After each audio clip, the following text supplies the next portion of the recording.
Good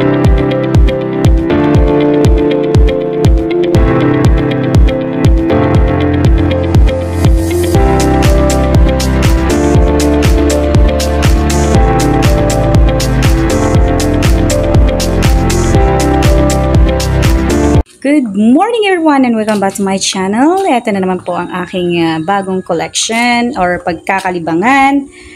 Well, nagtatry ako na mag-alaga ng arwana. So, nag-set up ako ng isang aquarium. Medyo inayos ko siya. Simple lang. Nagwawalang arwana ko. Nilipat ko siya sa malaki ngayon. At bago ko siyang bili. At ito na yung kanyang nilagyan before. Maliit siya. Mabilis siya at matakaw siya. Kaya ang pangalan niya ay Shiba. Mashiba. At ito na siya ngayon. Medyo malabo pa yung tubig niya na ilipat ko. Hindi ko alam kung ano yung pakiramdam niya. Stressed ba siya or ano. Kasi medyo malabo yung tubig pero minadali namin. Nilipat kagad namin siya. Ayan. So, yan na po yung arwana ko. Pangalan niya po Shiba. Shiba. So, mamaya, hindi pa i-pull yung kanyang water. Mamaya, dadagdagan po namin yan ng... Actually, yung water niya, mineral Tapos, yung dati-dating tubig. Hindi pwede yung bagong tubig lang. Tapos, ilalagay mo kagad yung istano. Dapat yung cold water. Nakapag 24 hours. And then, well, another collection na naman ako. Magko-collect na naman ako at gusto ko talaga mag-alaga ng Peppa Fish. Ito, yan! Ayan po siya. May female akong binili. Kulay blue. Yan. Ayan siya. Nagbabubbles siya. Tatry ko mag-breed at napakarami kong gapi ngayon. At kabibili ko lang din ng eto, i-aquascape ko siya. Maliit lang to. I-aquascape ko siya. So, tingnan na lang natin yung ayan, nilagyan ko na siya ng soil kasi maglalagay ako ng water plant. Ayan. Eto na yung binili ko. Mukhang namamatay na sila. So, kailangan kong bilisan para hindi sila mamatay. Sana hindi po sila mamatay. Ito pa yung lalagay ko. Abangan po mamaya. Kung ito may uod pala ako. Pakita ko yung uod sa inyo. Binili ko din po yan para sa aking arwana. And ayan, mukhang mamamatay na rin ng aking water plant na binili. Somewhere in Baladago, Angeles City, Pampanga. At syempre, may binili din ako ng pang-scape sa aking small aquarium para sa mga gapi. Ito naman, para sa uod, mga uod ko. Ito pa yung pang-soil. Soil to soil.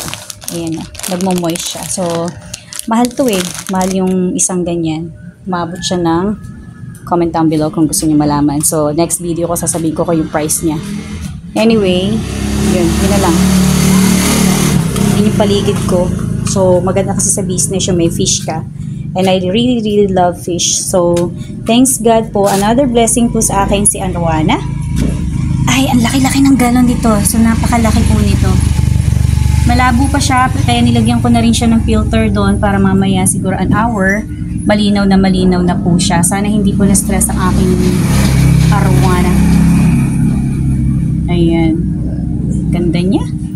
And, of course, ito yung mga binibreed ko mga gapi. So, ilalagay po natin siya sa isang aquarium. Yan po yung i-aquascape ko mamaya. Tingnan na natin kung ano yung kalalabasan yan mamaya. Depende sa aking idea na magagawa. Mahilig kasi ako decor. Ayan. So, pinapakita ko lang sa inyo yung mga alaga ko. Nahihiligan na naman ako sa mga isda. At haggard na ako kasi naghanap po kami ng mga isda. At saka pang decor. At bibili pa ako ng aquarium. And then, ito po yung female na betta fish. Ito nga, yun. Ayun siya, ang ganda. Siya yung magiging asawa nung nandoon sa kabila.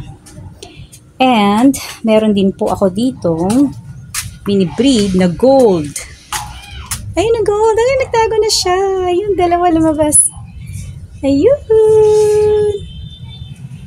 Ayun. Yan yung mga binibreed ko. Alright, that's it for today's vlog. At continue na lang po natin next time yung susunod kung anong ingay meron yan. Alright. Yan, continue na lang po namin sa susunod kong vlog yung mga nila-landscape ko. Ay, naku, sana hindi mamatay ang aking mga nahanginan sila. Parang sana hindi mamatay. Nasa tabing daan lang ako, so pwede kayo mag-visit sa aking resto bar na bagong open. So messy kasi nice po namin yan. Maglalagay din po ako ng aquarium doon banda. Ayan, doon po banda yung aquarium. 15 gallon para sa mga guppy fish na magaganda. Ayan. Ayan na yung aking mga aquariums.